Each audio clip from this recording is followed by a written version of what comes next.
after a strike late today on a school building that served as a shelter for displaced families in Gaza City.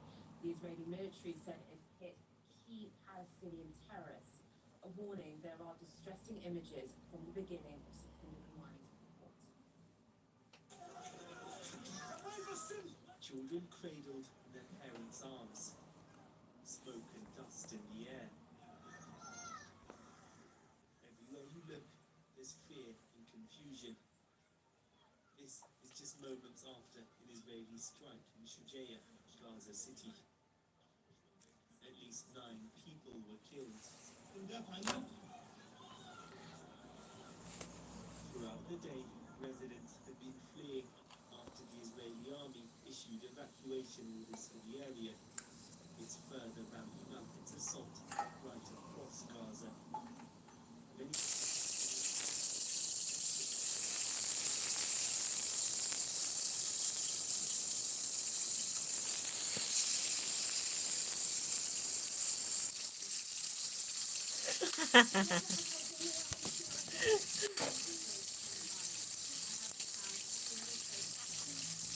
Hi, Adrian.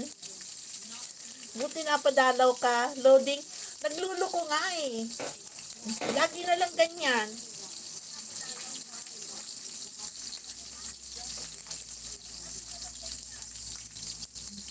Kumusta ka na?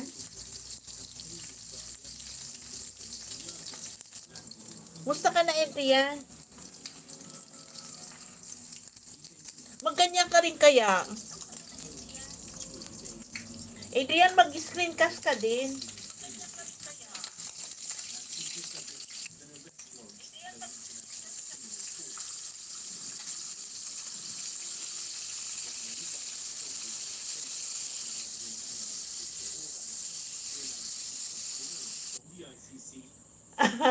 Ako yan. Ako yan, Adrian.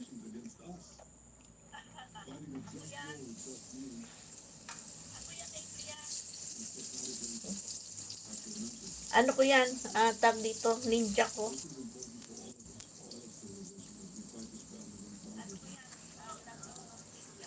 Musta ka na? Narinig mo ba ako? Short video ako, ma'am. Ay, ganun. Okay din naman yan.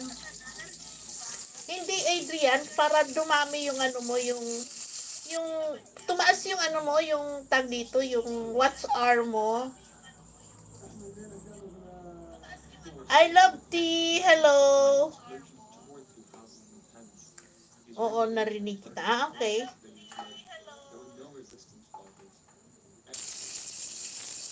Thank you.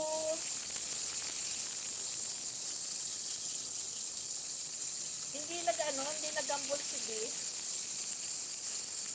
Hihingi sana ako ng 3K kay Liz. Para makasahod.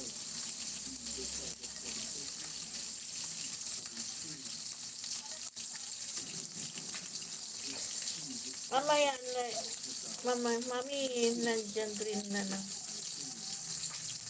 Ano yun? Naka-green naman lahat. Okay. Okay naman yung pag naka-green lang. Hindi, para madagdagan yung ano mo, yung sahod mo.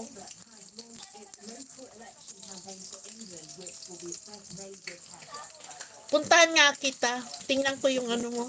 Hindi kasi nagpa-pop up sa akin ang ano mo eh. Yan, Adrian Active channel mo eh.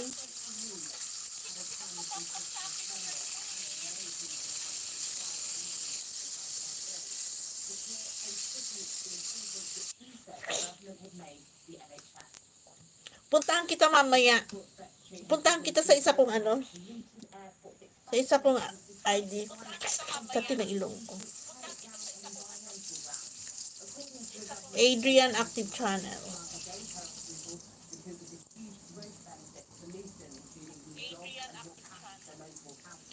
Nasaan na kasi yung ano mo, yung una mong ano, hindi mo na ginagamit. Itong channel ko, mami, baka di ka nakasubscribe ako dyan eh.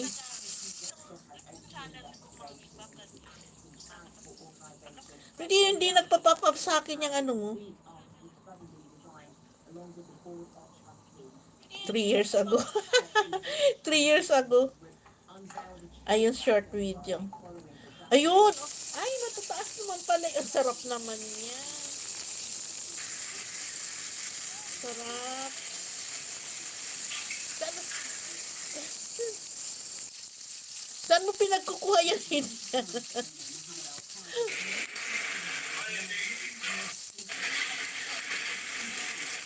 Mataas naman pala, Adrian, ano? Di ba na-demo yung dahil sa PBB?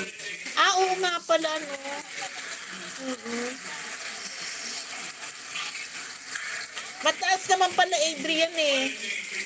Ang views mo, okay lang. Chicken adobo. Itong kimchi.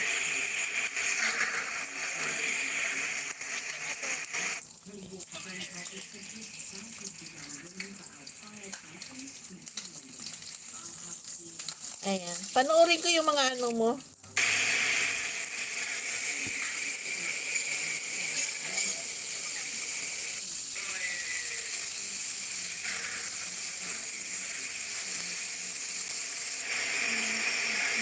Sarap naman ng kimchi. Sarap naman ng kimchi. Ay, matataas naman palang views.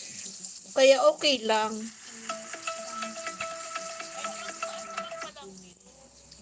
Kaya okay lang.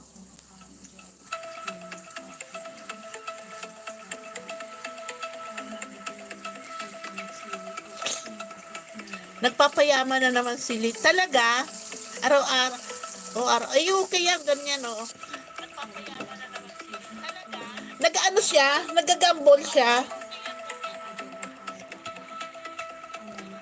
Nag-ano siya? Nagagambol siya? Minsan dinalaw niya lang ako. I-chat ko nga. Hingi ako ng 3K. Hingi ako ng 3K. Para makaano. Ba't doble-doble yung chicken adobo mo? Hindi, iba na naman. Ah, talaga? Iba na naman? Nag-invest na naman siya. Ano yun? Ano mo nga? I-PM mo nga ako.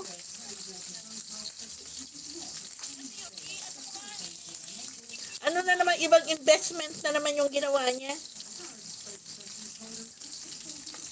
Ano na naman, ibang investment na naman yung ginawa niya? Ayan. Ay, yung masarap ito, Adrian, yung homemade garlic oil mo. Ikaw gumawa nito?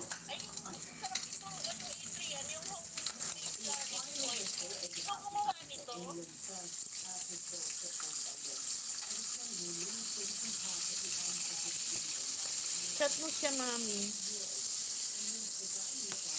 Hindi na sa pupo? Adrian, hindi na pupo? Hindi na sa pupo? Adrian, hindi na pupo? Wina-watch ko yung ano mo.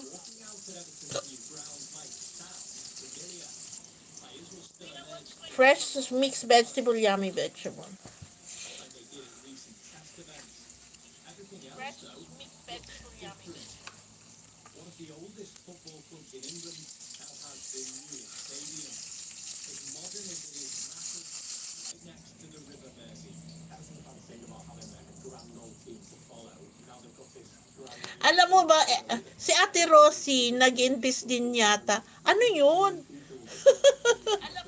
Bago yun, bago? Bagong ano?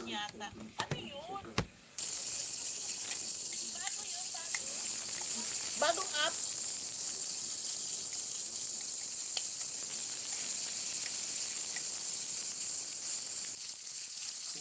I-chat ko na lang sila.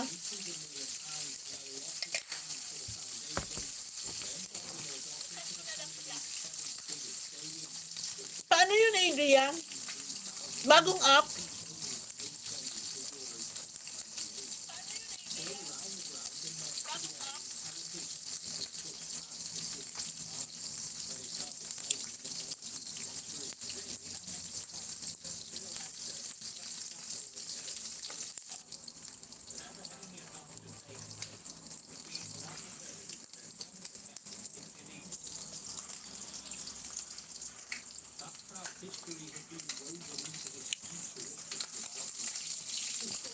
No, chat mo siya, ma'am. Para siyang magkanya. Ah, okay.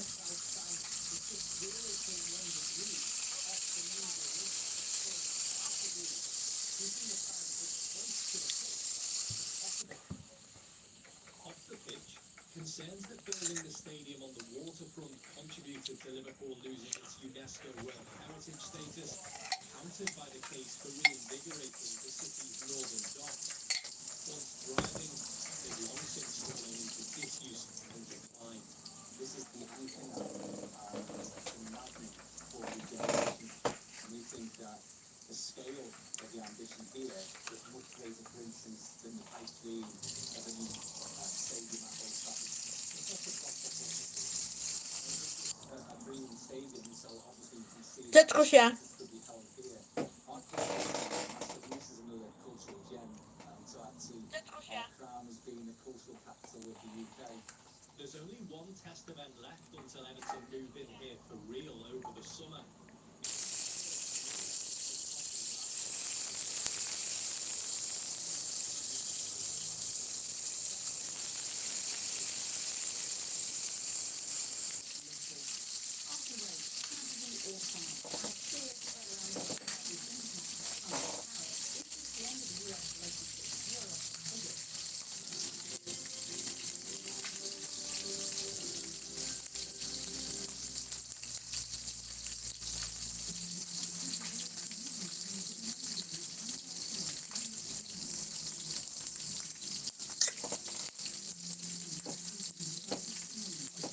Ay, nako. Hayaan mo na yun para manahimik na buhay ko. Hayaan mo na yun para manahimik na buhay ko.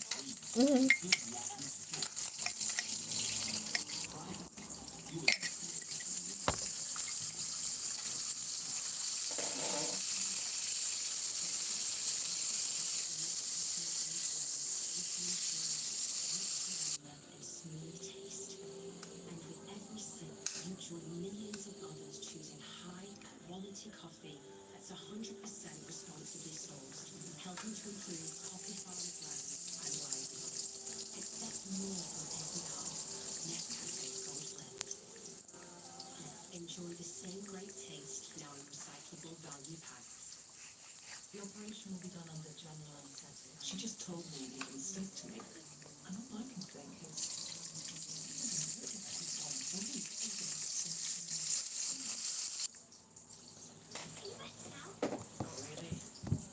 Chinachat ko si Lee at saka si Rosie. awful.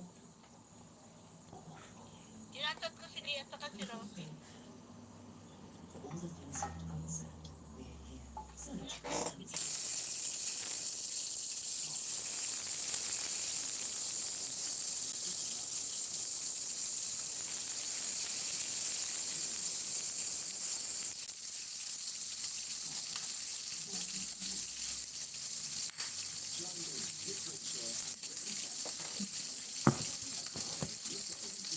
Hindi eh. Pero hindi na siya nagpupupo, ano, Adrian? Si ano, si Lee?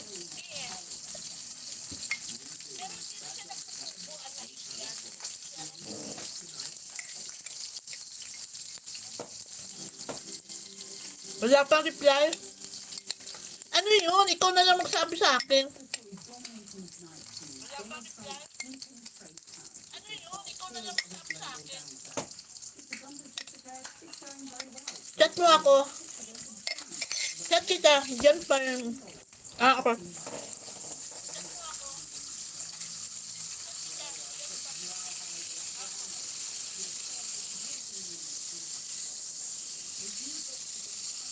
In sleepwalking towards a divorce.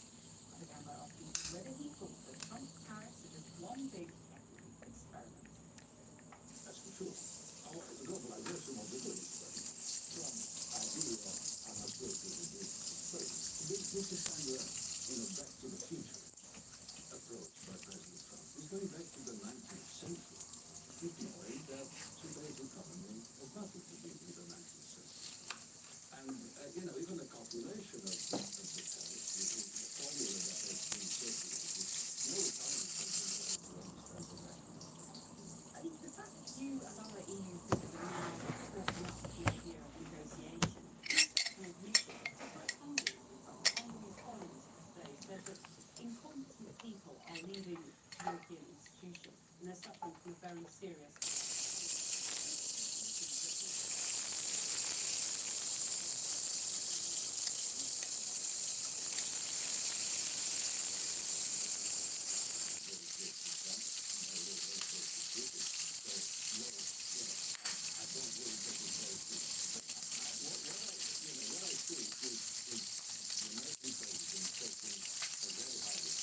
Yan. Andali.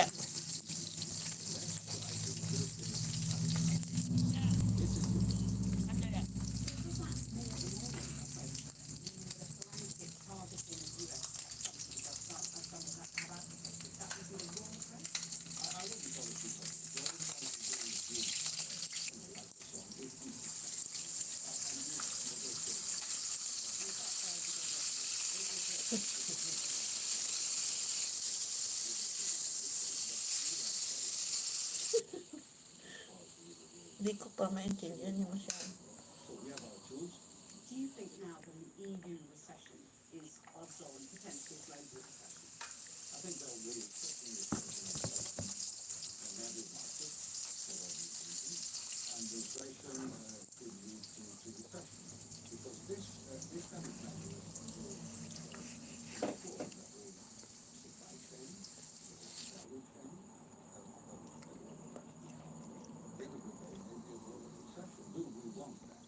Ultimately, does the UK have to make a choice between clubbing together with the EU, showing a sort of unified approach?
I don't think we can call it globalization after, raising tariffs to the level of 50 and 70% or whatever. This is a watershed. This is a revolution. So, it's like any revolution, but we'll know exactly what this will do. Thank you very much for doing this. Well, Donald Trump is speaking right now, but that is all we have time for this evening. We're back at 7 tomorrow with all the latest. Until then, that is Channel 4 News. Good evening.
Here's the picture then in a bit more detail at 4 p.m. In cloud continues to break up across Northern Ireland at this stage today for a fine afternoon, if not a little bit breezy. It's the Isle of Man and much of Scotland. It's blue sky and sunshine all the way, but there will be a little bit of cloud lingering close to northern and eastern coastal countries. So the North Sea coast, chilly with a breeze off the sea, but look at that further southwards, widely the high teens and some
ပြန်ဖြစ်ဖို့ကဆိုတာလေကိုလုံးမအောင်လည်းညောင်းမှလည်းများတယ်ဒီနေ့မမမရှိတော့လုံးနိုင်တာလည်းမရှိတော့စားဖို့လာမယ်ဒီက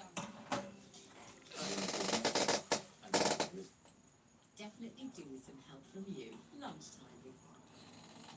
Even before the earthquake, me and Mum. I suffer from eczema, I suffer with anxiety.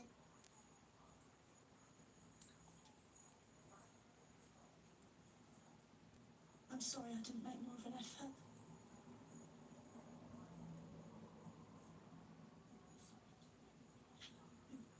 Stop trying.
Sustainability champion who puts her money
designed to make tidying the garden kinder on your back, is the offering from James and Sally Ann Conrad. I'm probably the only one that does gardening out of the Dragons, so shall I give it a go? Oh, really? The couple are seeking £50,000 in return for a 10% share in their business. I just want to see. Careful, we don't want to give you a bad back. Okay, yeah, I got it. Job done. For him, maybe, but not for the two entrepreneurs. For them, the hard work has only just begun. Tuka Suleiman is first to quiz them. Sally and James, good pitch. Thank you. Thank you. Let's start off with, do you have an IP?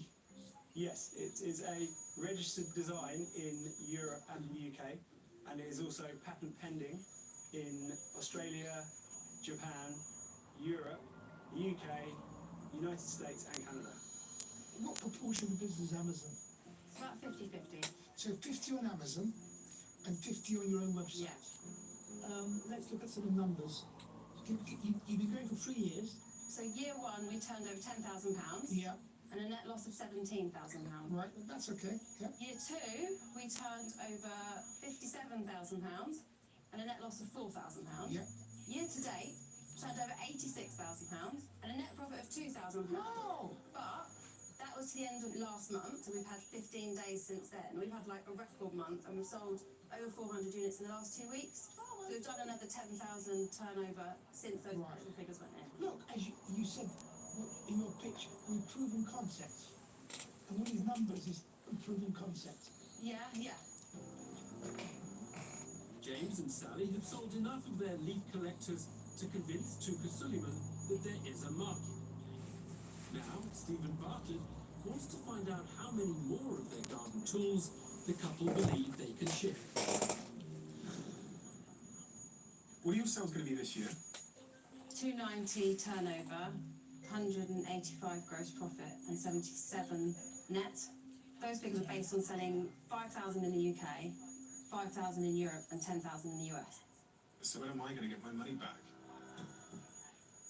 Because I'm probably going to want a return on my investment of about $250,000. When do you foresee me as an investor being able to get that money back out of the business, and how? Given your experience of social media sales, a product like this, what sort of sales do you think could be achieved? Well, I mean, there's so many. Well, for 10%, you need to make £2.5 million profit. So when are you going to make £2.5 million profit?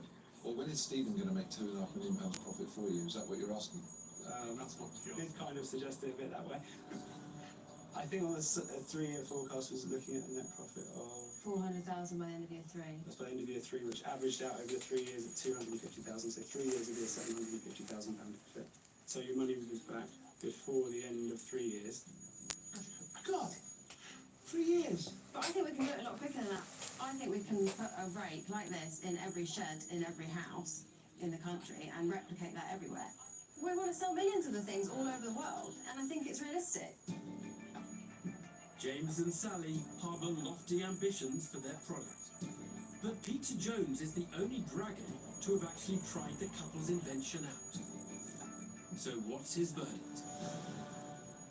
When I am doing leaves in the garden, I have a rake. And it actually really cleans the lawn and almost scarifies the lawn. But your product, I thought that was quite good. I didn't have to bend down. I'm quite tall, so bending down is a problem. Yeah. You've definitely proved that people want it because you've sold 11,000. But to make a really decent return as an investor on this, you're going to have to sell a hell of a lot. And I think to suggest that you're going to put it in every house, in everyone that has a garden, I think that's a bit crazy.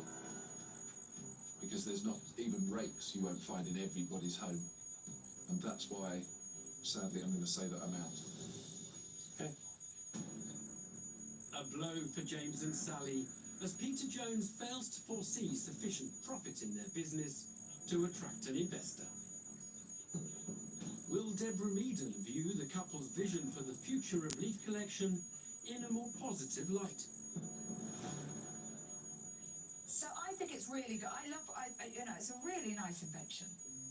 but I liken it a little bit to, so I've got horses, and we use shovel and a broom to do the mucking out, and I actually do my own mucking out when I possibly can.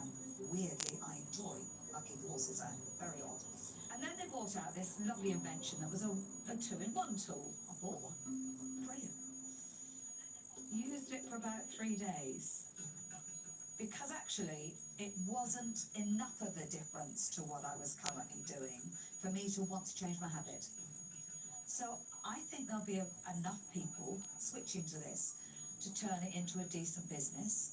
But honestly, I'm not convinced that I'm going to get a big enough return on my investment. So I'm really sorry, guys. I won't be investing. I'm out. James, Sally, I can really actually see it being, I think I can actually see it replacing much of the use case of a rake as well, because it's better. My issue is I don't have a garden. I live in an apartment in central London, so I initially start with a lower enthusiasm for solving the problem that your product solves. And then, when I look at the forecasts and I look at the return that I'll get, how long that'll take me, my enthusiasm is lowered even more. So I'm going to say that I'm out, but I wish you the very best. Sally James, you've proven the concept. You've sold 11,000 pieces, but can that concept be a business to turn over £1 million? Unfortunately, you've not convinced me, and the way I see it is, this is a business for you guys, honestly. So for that reason, I'm out. Thank you. 3 more rejections to add to Peter Jones's earlier refusal, and 4 dragons are now out. James and Sally's hopes of securing the cash and contacts their company craves now lie solely with Sarah Davies.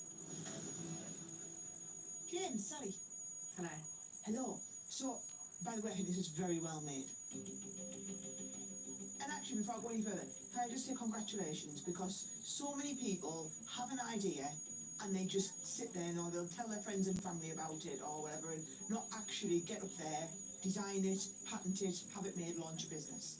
And watching you demonstrate it, light bulb moment.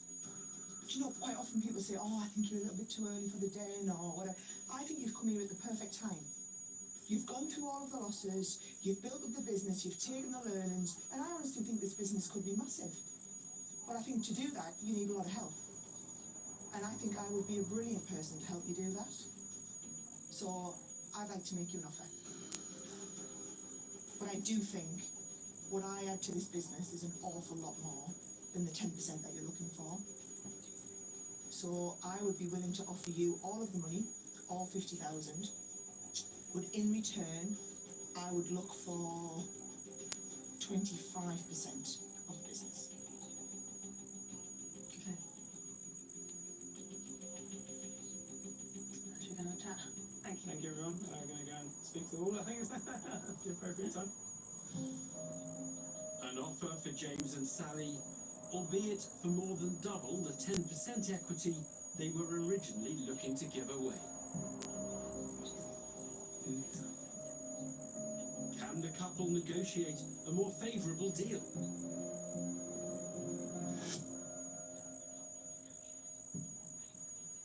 Would you go down to 20%? So, why would I do that? I think we'd set that as our absolute limit. In fact, it's beyond our absolute limit that we set. Would you consider the higher percentage and then dropping down after you've got your money back to 20? See, that's a better way to negotiate. So it's Little bit of give and take. I want to do the investment, so find a way to make it work. We really want you on board. There's no question about that. We know that it would be amazing to work with you. Listen, I would agree to do that, because you do seem like great people. That sounds good. Can you accept? Yes, please.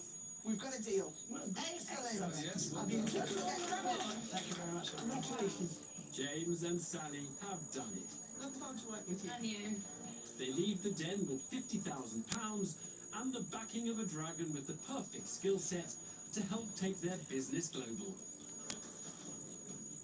When Sarah came in with her offer, it was quite tear-jerking actually, and especially after having 4 I'm out, and she's definitely the dragon for us, and I think it's just going to be awesome fun working with her. Can we use it? Can we give it a try?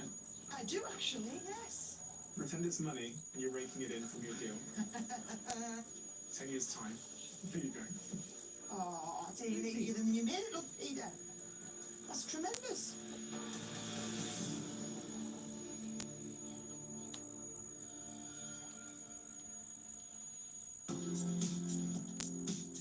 Next up is clothing technician Victoria Jenkins, with her models Abby, Moe and Sandy. What a moment. I'm bringing in for the dragons something that they won't have seen before, an innovation within fashion. I like the trousers. It's blow their mind. What I do is important, and I hope that the dragons will see that as well. And let's do it for everyone who ever feels hidden.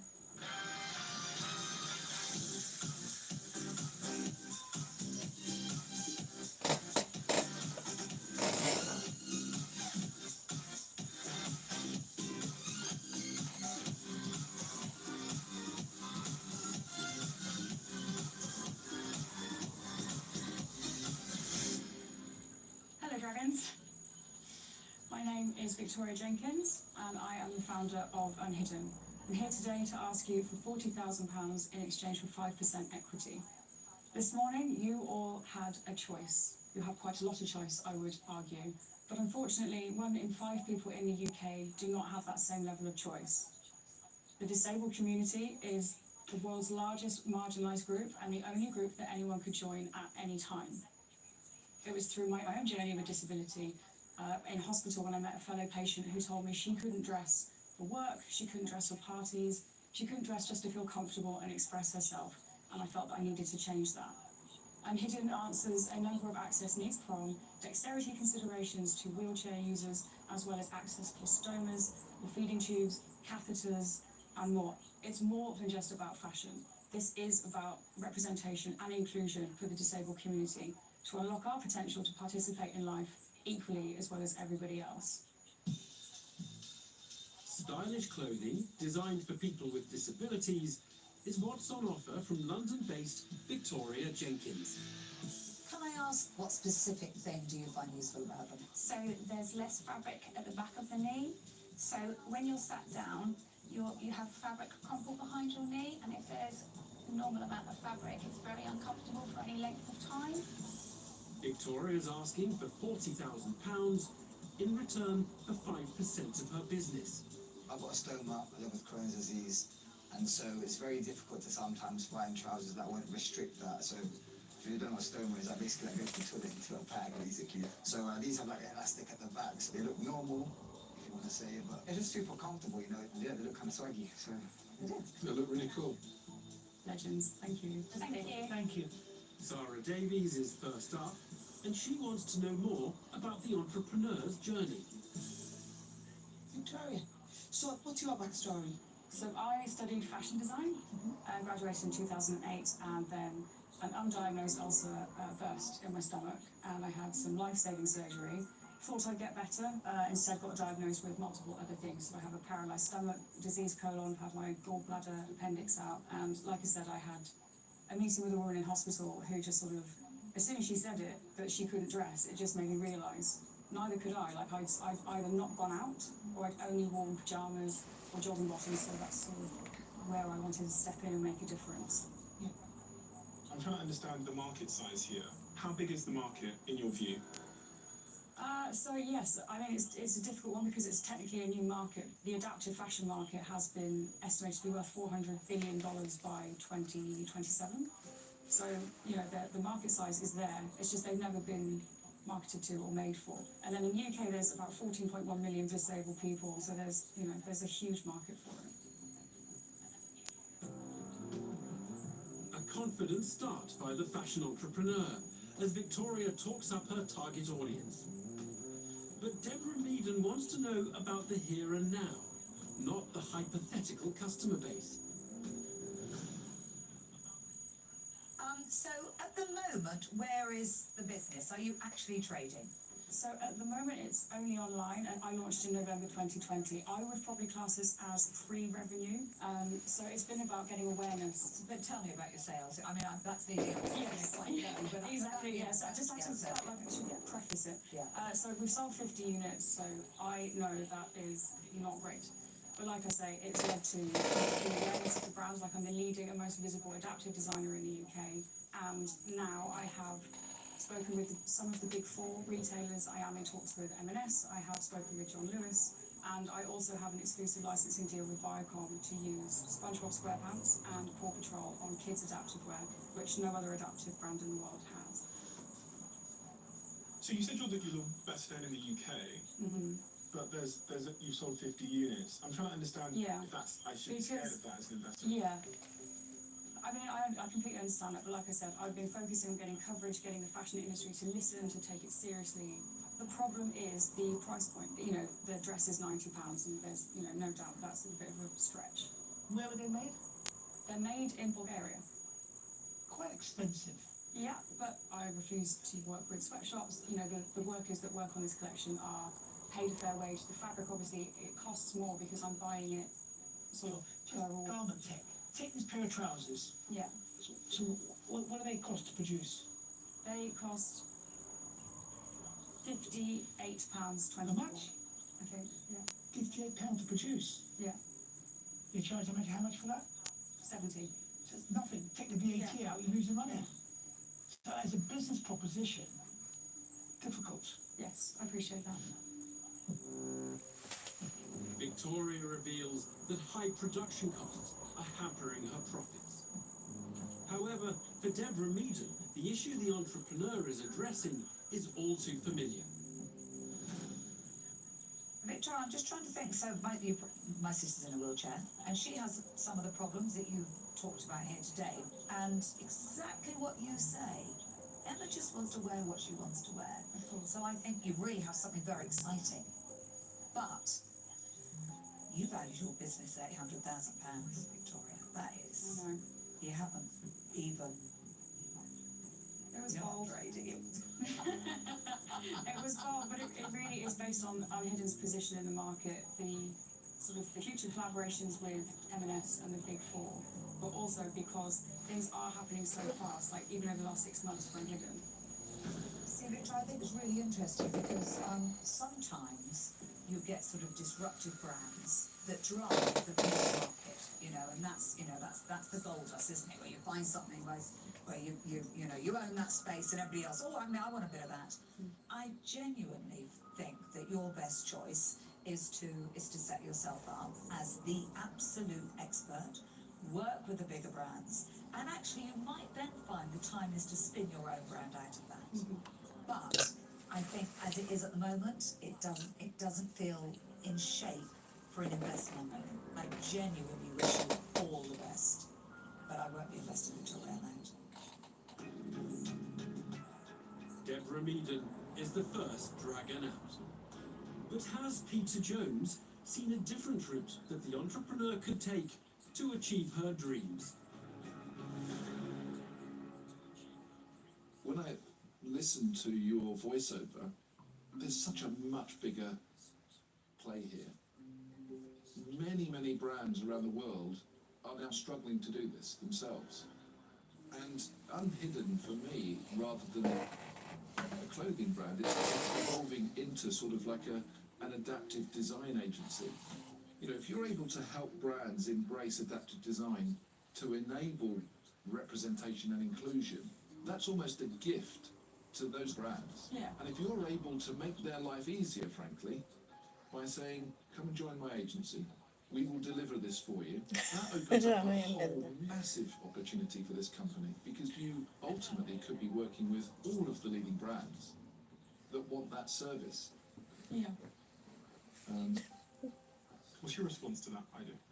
Yeah, I mean, I agree. I think obviously Unhidden's my baby, so I don't want to sort of stop the journey there, but whatever is the best for the community at this point, that's the path I'll go down. So the quickest way to make sure everybody gets adaptive clothing is great, and I can still, you know, have Unhidden as well. Yeah, of course you can, and that's another thing, because Unhidden can still be a brand within your agency. Yeah, And I think it would be an interesting business model. yeah. I agree with you. You need to be the number one guru in adapted clothing. That's good. The man of fashion agrees with me. Well, no, It's a good idea, isn't it, Tuka? yeah, I think so. Yeah. The dragon giants of tech and retail concur, and Victoria has an alternative business model to consider. Meanwhile, Stephen Bartlett has been getting hands-on with the products, and it seems he's impressed. This material and the quality at which this is made, it reminds me of the most expensive pieces of clothing that I have in terms of the quality. So you buy a little polyester? Sorry? This is all organic cotton. This is all Yeah, organic, TJ. this is all organic cotton. I'll teach you a thing or two about fabrics later. I'm waiting to hear your knowledge of fabric. But anyway, it's really high quality. It is really high quality, but as an investment proposition, it's hard to value what this business is worth. We're so early that it's hard to know. So I applaud you for taking on this as a movement and as change we all need to see in the world. But I'm going to say that I'm out. Okay, Thank you. thank you, Stephen. I tell you what I'm really struggling with, okay? I love the purpose, I love the vision, and I'm trying to work out if it's the right model to achieve the vision. Okay. And I'm not in the industry. My worry is, because I'm not in the industry, I'm sat here thinking, how can I help without being a specialist in this industry? And I can't find a way that I can do that. So for me, I won't be investing and I'm out. Victoria, you've come in here for 40,000, for 5%, which means that you're valuing a business which is a pre-revenue virtually at £800,000. That alone makes it ridiculous. So for that reason, I wish you all the best, but I'm out. The Den's fashion expert becomes the fourth dragon out. But the business did have an earlier admirer in Peter Jones. Will his compliments keep on coming?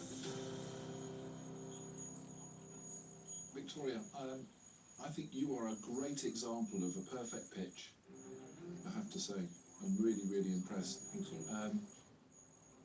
I know I was mentioned about my thoughts about where you should be going in terms of the agency and working with the bigger brands, and I think that is, without doubt, the best opportunity that you have for greatness. There's a lot right here, but there's also a huge amount to do to go on that journey. Because 40,000, that is a drop in the ocean of what you would need if you wanted to make this a brand. Yeah. And then if you want to now go out and make an agency, £40,000 is nowhere near going to cut it either. So it's really difficult, because if I was to invest and make you an offer at 40,000, I just don't think 40,000 is going to cut it. So I can't find a way to invest today and say that I'm out, but I wish you the very best of luck. Okay, thanks very much, Peter. Thank you all very much for your time, Dragons. Thanks, Victoria. Thank you. 5 no's, and Victoria's adaptive fashion concept fails to find a backer in the Den. She departs with nothing. Disappointed, but investors are risk averse at the end of the day. Like, it is a risk, so I can absolutely see where they're coming from. Really impressive lady, understands her market. Yes, it's been a ride. I'm glad that I've done it. And I still feel that I have a valid business idea. And if it doesn't work out in a year, then they were right and I was wrong. But I hope that I'm the one that's right this time. I tell you, Tuka, you know nothing about fabrics. No, only 48 years, before you were even born.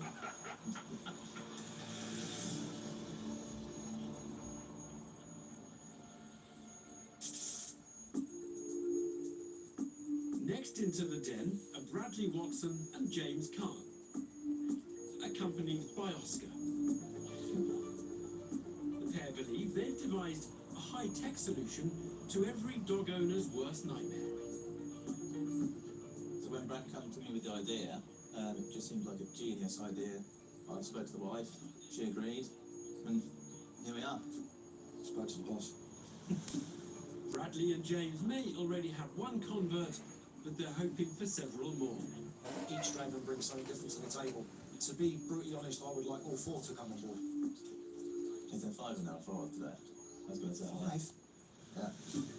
Will the duo demonstrate a firmer grasp of numbers in the den?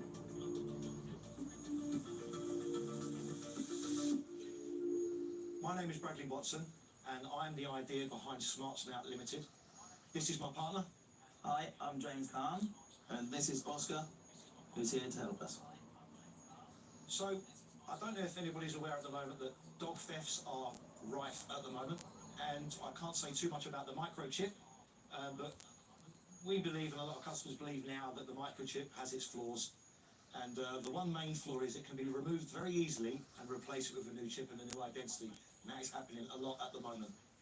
So what I come up with was a scanning device, an application for your mobile phone that scans and records the dog's unique fingerprint on the end of their nose. It's exactly the same as a human fingerprint. If you don't mind, we'd like to give you a live demonstration of how the app works.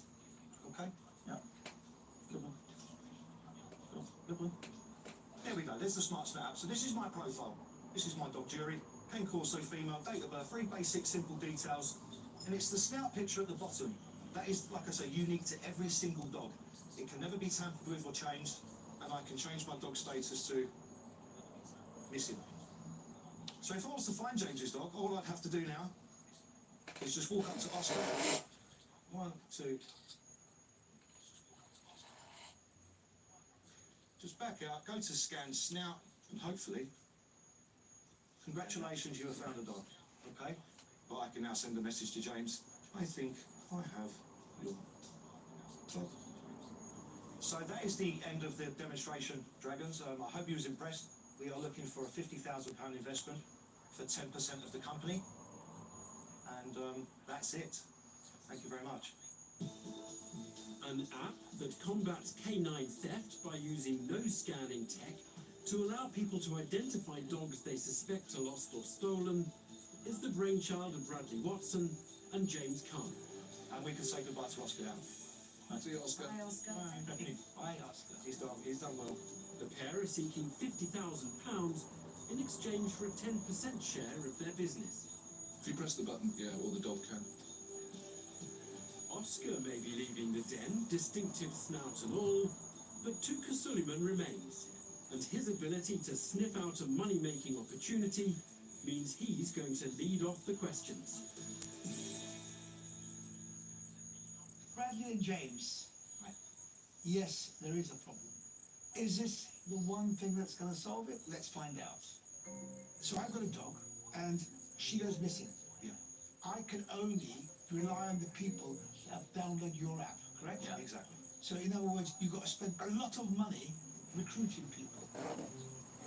So how are you going to recruit them? So far, we've just been doing Facebook advertising and also Instagram adverts. Yeah. So we've spent, I think it's about 7,000 to 8,000 on the advertising of that side. So how many people have you signed up? So far, we've got 4,000 downloaded the app, 2,500 have subscribed to the app. Then at the start, we did it as a payment side, so we're charging people at the start £5 for a year. We had 600 people actually pay to subscribe. 3,000. Yeah. There's a kind of like really chicken and egg issue here, right? Where you basically need hundreds of thousands or millions of people to not just have the app, but to be active. Which means to like keep it on their phone and also potentially be continually coming back to there for some reason. Because the first thing is, I don't believe that people are out there looking for other people's dogs unless they see a friend post on Facebook, just keep your eye out or something. So there's this really hard sort of chicken and egg network effects issue where you have to keep people on the app looking and you have to keep people uploading. Are your users coming back every week to the app? I don't know about that. Can't actually get logging back into the app unless they're obviously updating the picture. And how often are they updating the picture of their dog? Technically, you only need, do it once a year. You don't need to keep updating your picture. So I do it once, I never come back. Yeah. Social media mogul Stephen Bartlett is sceptical about whether Bradley and James's app can attract and retain sufficient users to effectively do its job. And now Peter Jones wants to find out more about the pair's plans to monetize their technology. I think it seems quite good. I didn't know a dog's fingerprint was its nose, but that's an education. So, for it to make money, you said that you've charged 600 people £5 per year. Yeah, we've changed that. Well, what we've done now is we've made the application free. We was charging originally the £4.99 per year, and that was working really well. When we had the advertising, because we were in the newspapers, every newspaper, and when that went out, we were having thousands of downloads a day, and then another article would go out and it would catch their eye and the downloads would shoot up again. But what we want to add is we want to keep it free permanently. The photo system will always be free, and then we would add artificial intelligence as a paid package. What do you mean by artificial intelligence? Basically, the app company have basically said we need to get a massive portfolio of dogs so they can test the noses to make the AI work.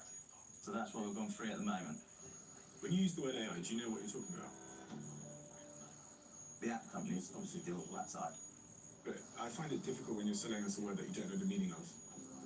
Basically, the AI works. They just take several pictures around the face, and obviously stores it onto the app. And if someone takes a picture of a dog, it'll link that up. This one's only the biometrics of the nose.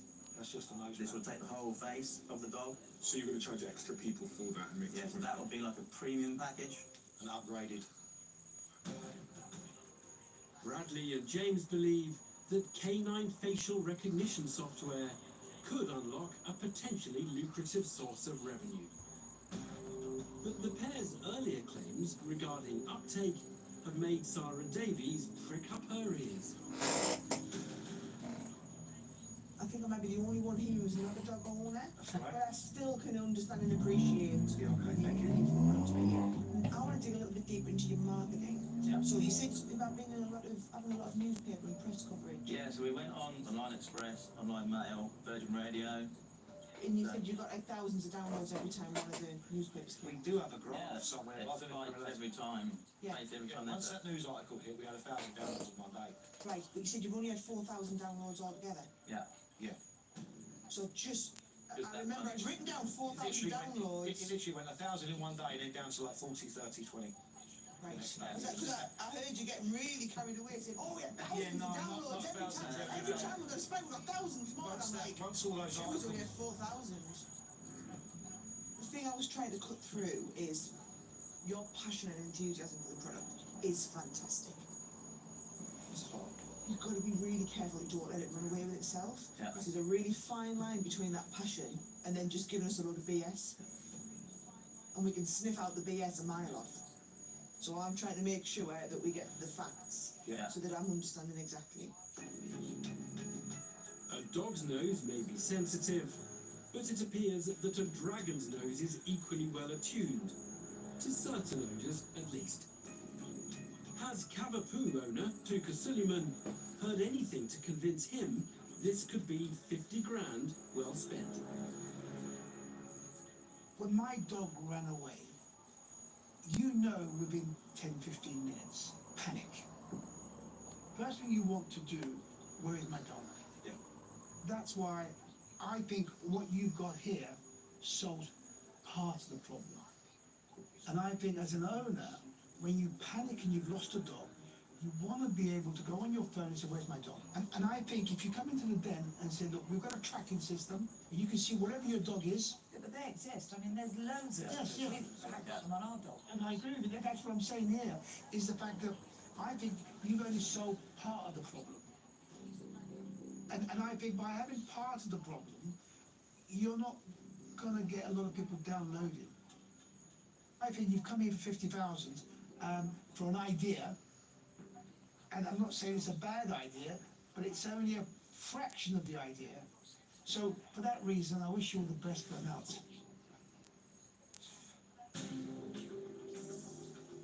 Disappointment for Bradley and James as the first dragon slips the leash. Is Peter Jones any more prepared to plough pounds and pence into an app for purloined pooches? You've come up with a really good idea. Thank you. There's no doubt about it, and you're clearly passionate about it. But this is not an investment, guys, sadly. this isn't something that I could invest in and take you on that journey. So sadly, I can't invest today, and I'll say that I'm out. I appreciate it. But well done for coming up with a great Thanks idea. very much. Yeah, appreciate it. Guys, I'm going to reiterate what Peter says. You know, great idea, and we all know, we've all been there, haven't we? Where's my dog? That's awful, awful sinking feeling, and you would do anything to find out. The trouble is, you're quite copyable.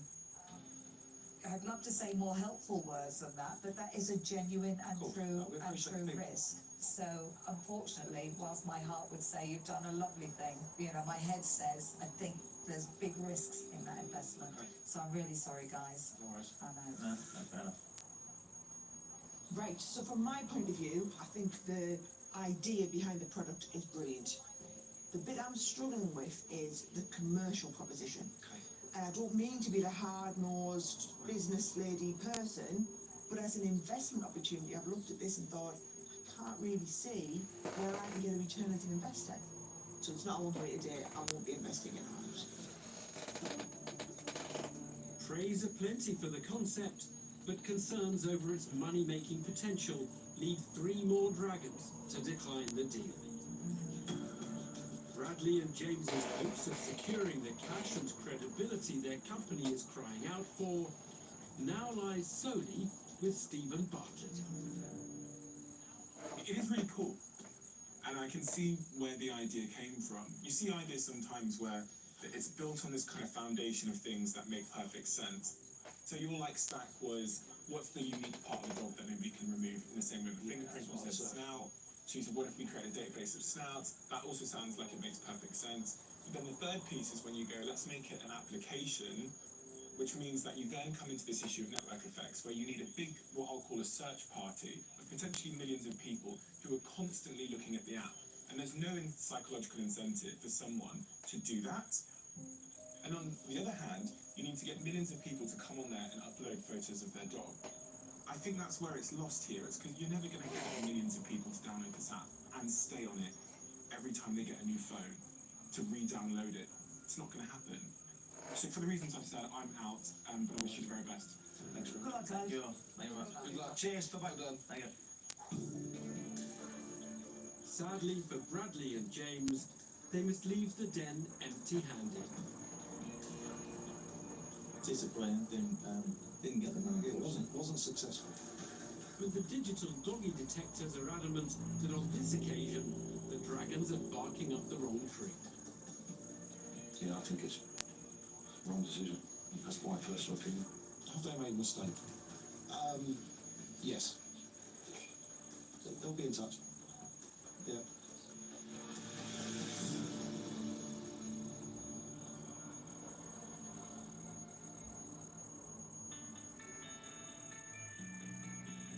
Last up tonight are Hillary Kennedy and her fiancé Will Moxham with a plant-based proposition for the dragons to chew over. We're bringing in something really delicious, and what we really want to show the dragons that is a new way of eating. It's all plants. It's putting them at the forefront of the plate. I think I'm going to be hungry. There's no meat. I just can't get past the fact that we're going to get fed. We really believe in what we're doing.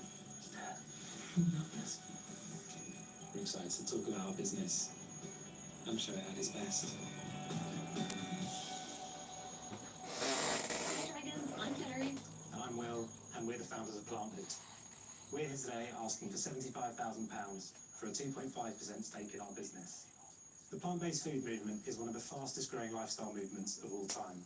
2 in 3 of us are actively trying to reduce our meat consumption, and the market is set to grow by 450% in the next 10 years. We all want to eat more plants, but the reality is that learning a whole new way of cooking and changing our eating habits is really hard. And that's where we come in. PlantIt delivers 100% plant-based meal kits with a difference. Our chefs do all the hard work for you, cooking mains, sauces and garnishes from scratch. So all you have to do is finish them at home in 15 minutes or less. Our meal kits are based on a subscription service, and our customers get to choose from a new menu every week, which means that it opens them up to a whole new world of vegan food without the headache. We've just cooked some food for you in the kitchen, so we'd love for you to try some of that. And we've also got some sample boxes behind you as well, so you can see how everything arrives. Thank you. A subscription service for plant-based meal kits is the offering from Hilary Kennedy and Will Moxham. So you've got a Tuscan panzanella with some plant-based mozzarella, creamy coconut dal with turmeric courgette pickles, and you've got charred Hisky cabbage over chickpeas and tahini yogurt. Isn't that clever? 2.5% of the company is up for grabs in return for an investment of £75,000. There's no additives, no added sugars. Before he samples their wares, Tuka Suleiman has an old favourite subject he's keen to tuck into. Right, guys, while my fellow dragons are busy scoffing your delicious food, I'm very excited that you've got a valuation of over 2 point, how much million? 2.9 million. So you must be doing amazing. So let's start off with the numbers. Give us the journey. So year one, we did 70,000 in revenue. 70k? With a net loss of 15,000. Yeah. Year two, we did 360,000. Yeah. So 400% growth. With a net loss of 120,000. Year three, we're forecasting 1.8 million. Yeah. With a net loss of 150. Where's the gold mine? At the moment, all I hear is losses. So carry on. Year four? Year four is 6.4 million. The crystal ball. 6.4. And year five is 17 million. Whoa! With a net profit of 2 million. So at the moment, you're going to do 360 grand this year, and you're going to lose 120. How do you get 3 million valuation? So the valuation is based on the percentage growth that we've achieved from year one to year two. The valuation is what's beginning to work today. You're in a subscription model business, which I believe will be the first to go once the recession hits. Right? Shame you didn't think of it before you came into the day. The plant-based partners get a roasting from Tuka Suleiman on their company's valuation. But before things get too overheated, Sarah Davies wants to step in. Listen, I'm going to throw you a bit of a lifeline here because I feel like Tuka's got his knickers in a twist. Royally over this valuation, haven't you? Yeah. Look at that face. Yeah, that's knickers twisted, Tuka. And you're about as much of a fan of vegan food as I am, aren't you? So, I have never been on one of these subscriptions where you get food delivered. So, what do I pay weekly for, it's 3 meals? So if it's a 2-person 3-meal box, which is probably our biggest seller, that's £45. Right, and how does that compare to the other companies who are operating in this space? HelloFresh, you pay more like £30 for that, but they're the cheapest in the market. Right, HelloFresh are right at the bottom of the market at 30. Yeah. What's at the top end of the I'd say up to about sort of £40. And I think what gives us the permission to charge a bit of a premium is because it arrives partly prepared versus a recipe box. So if I went into Lidl, what would I pay for that? I wouldn't use Lidl as a benchmark for our service. I'm just trying to put myself in your customer's position. It's just not going to happen. It's not. What's not going to happen? The type of people who have, up until this point, been paying a premium for this type of service, they're not going to suddenly drop this and go to Lidl and plan all their meals and do this every week. It's not going to happen. But a lot of people, they will look at this and say, you can probably buy that in a supermarket for £20. I don't think you're putting yourself in our consumer's shoes. I am your consumer. I can afford this, but I'm also don't throw money away. And there's nothing there that I can't buy. I mean, the recipe box market alone, the size of that shows you that if people are willing to do that, then they're definitely willing to have even more convenience than that. This has been amazing to watch. Tuka hasn't been able to land a blow on you. No. What I'm saying really is that things are tough. The interest rates have just gone up. In a lot of people, their mortgage will have doubled. So they will look at this and say, you probably buy that for £20. Tuka Suleiman can't be convinced there's a market for the product in the current economic climate. Now Peter Jones has spotted something that clashes with their aspirations for a greener globe. you see that box, that does create a huge amount of annoyance, really, in terms of packaging, doesn't it? Is there any way that that can be resolved? Well, we actually allow our customers to send the packaging back and we reuse it. And how do they send it back? Do they put it back in a truck that comes back to you with diesel coming out the back?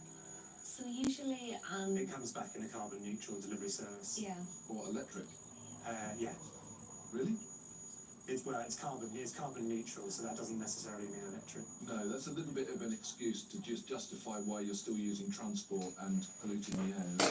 The packaging is something that we have put a lot of effort into making it as sustainable as possible. But the reality is you can't solve every single environmental issue with one business. And what we are solving is helping people eat more plant-based. People need help to do that, and that's what we're providing. Yeah, I get that. And I agree with you. This needs to come into our diet, and it's a very clever way of doing it. So, how have you funded the business so far? In total, we put about 150,000 of our own savings into this. And then we did a friends and family raise earlier this year, another 150,000. So you put basically 200k worth of investment. But this raise is part of a bigger raise of 600,000. We're going to raise 600k. That's right, yeah. And the plan of that 600k is that it will get us to positive cash flow in the next 18 months. What happens if you don't raise the money? I'm confident that we will raise the money. And what gives you that confidence? We have had a lot of positive conversations with investors I don't know waiting to see with I invest or not to decide whether they want to invest. They don't know we're here at the moment. Right, okay. Peter Jones discovers that the entrepreneur's hopes for investment aren't confined to the day. Deborah Meaden follows a plant-based diet, and it's she's enjoying the meat-free water that she's tasted.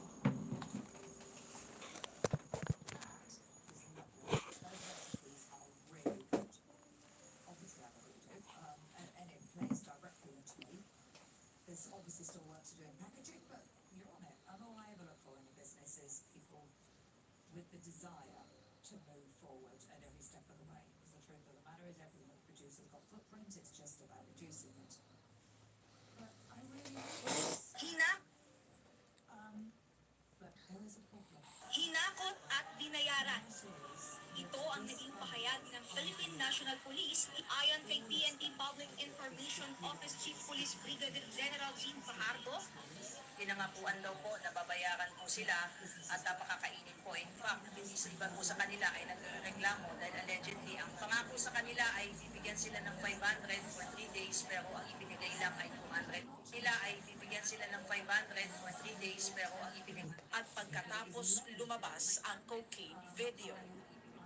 Romel, nung lumabas ang issue ng pagbabawas ng aking security personnel, nagbigay agad ako ng pahayag na hindi ito makaapekto sa aking trabaho bilang ikalawang Pangulo ng Pilipinas. Hangad ko sana na matapos na ang usaping ito dahil hindi hamak na napakaraming mga suliranin ng ating bansa na higit na mahalaga kaysa sa aking proteksyon. Subalit tila nakatatlong interview ka na patungkol sa akin. Sa isang banda, naiintindihan kita sapagkat natural lang sa mga nagsisinungaling na magkaroon ng sari-saring kwento at dahilan. Pero hindi ko na maatim ang tuloy-tuloy.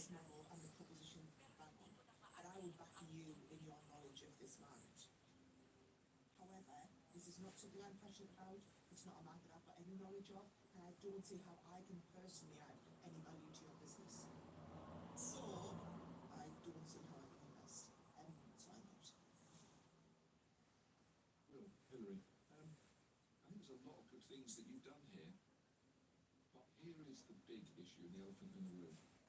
I think you've undervalued the amount that you're going to require. 600 is not a lot of money. You're asking me to invest £75,000 in a business that, in my opinion, needs in excess of £1 million very quickly. In your opinion, 600,000. And for me to have any level of excitement or interest in the business, I'd need to take a look at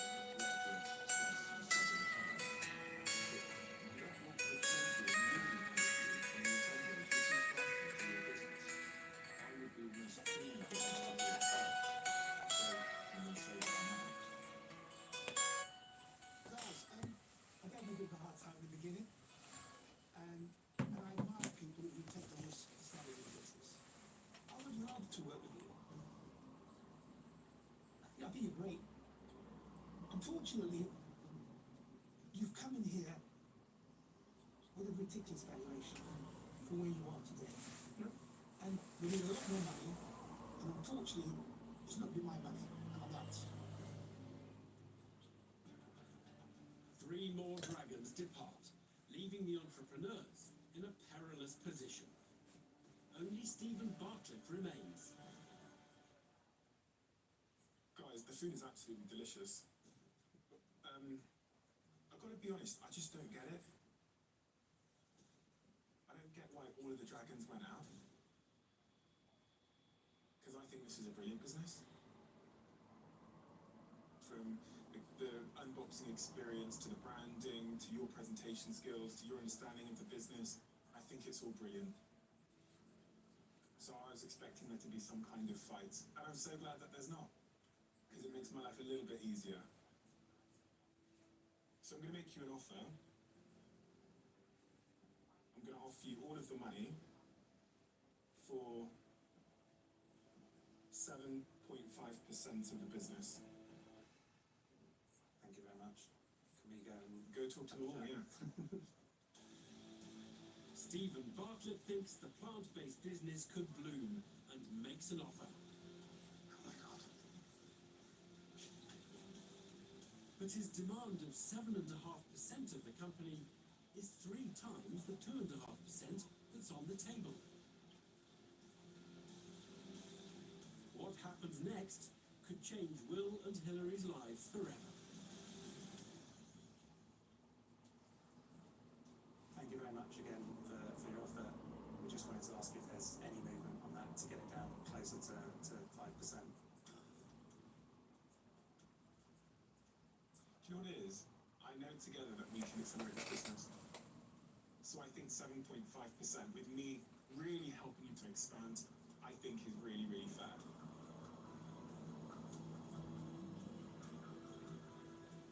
Yeah, I think we'd like to accept your offer. Amazing. Awesome. Thank you so much. Thank you, everyone. Thank you so much. Thanks.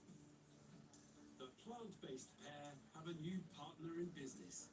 Will and Hillary leave the den with the £75,000 they were seeking and a dragon investor to drive them to their dream.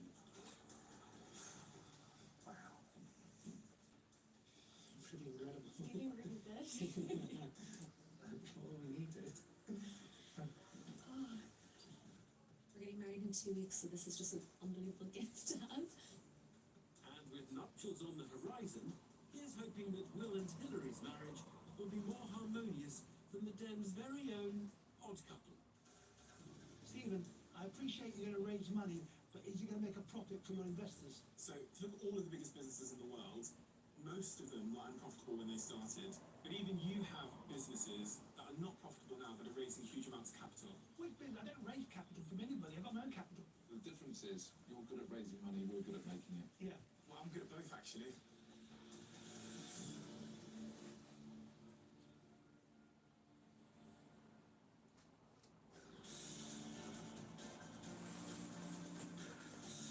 Talking and taking apart tech, Professor Hannah Fry with a new series, Secret Genius of Modern Life on iPlayer.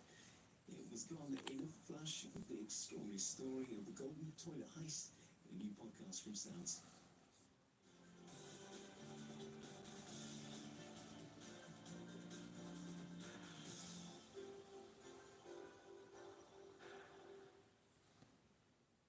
Let's find friends next. Interior design now. Introduce yourself to me. It's about to all kick off. Yay! Is everything going to plan? No. It's the career chance of a lifetime. Interior Design Masters starts next Thursday at 8 on BBC One and iPlayer. When he first came out of prison, I thought, maybe I'll get my dad back. Maybe he's still a good person. Even after everything that happened. He was your friend, but you killed him. Why?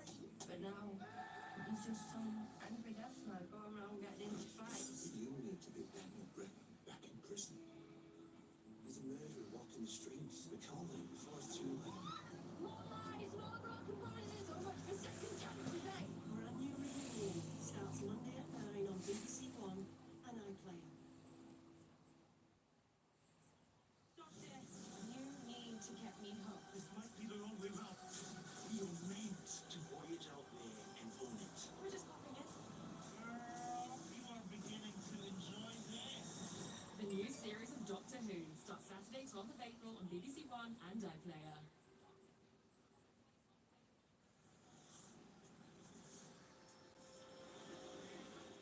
News Thursday Night continues with Bossing on BBC One. This remains one of the toughest processes around. Lord Sugar is on the hunt for the next big thing, This is an opportunity of a lifetime. battling to become his business partner. 18 ambitious entrepreneurs. I pulled my chin. Action.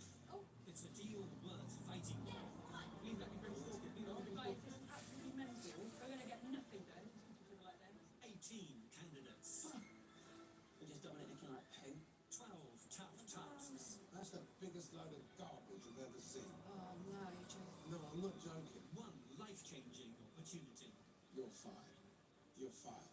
Is it bloody shambles? You're fired.